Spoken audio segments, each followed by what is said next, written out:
Hello বন্ধুরা, কেমন আছো? আশা করি ভালো আছো। আমি অনেক অনেক ভালো আছি। আবারও চলুন একটা নতুন রেসিপি নিয়ে। তোমরা তো অনেকে পান্তা খাও না, ফেলে দাও। চলো একটা পান্তার সুন্দর রেসিপি করে ফেলি, পান্তার বড়া। এখানে নিয়েছি পেঁয়াজ কুচি, কাঁচা লঙ্কা কুচি, টমেটো কুচি, কারি পাতা আর বেসন আর পান্তা। এবার দেখো, আমি জল থেকে পান্তাগুলো এক জায়গায় বাটিতে নিয়ে নিয়েছি, একটা বাটিতে। ওর ওপরে ঢেলে দেবো বেসন, 1 বাটি বেসন।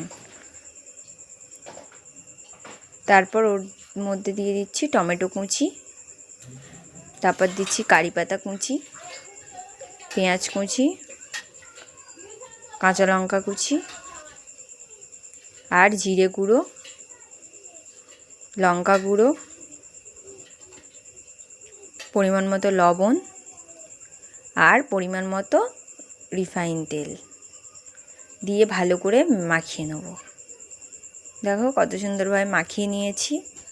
এরপর কড়ার মধ্যে তেল দিয়ে তেলটাকে গরম করব।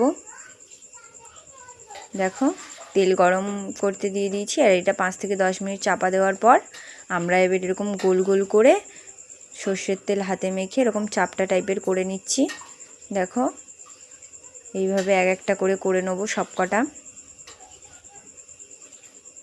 দেখো আমাদের সবকটা কমপ্লিট হয়ে গেছে। এবার গরম করে রাখা তেলের মধ্যে আমরা এক এক করে ছেড়ে দেবো বড়াগুলো। দেখো এক একটা করে ছেড়ে দিয়েছি।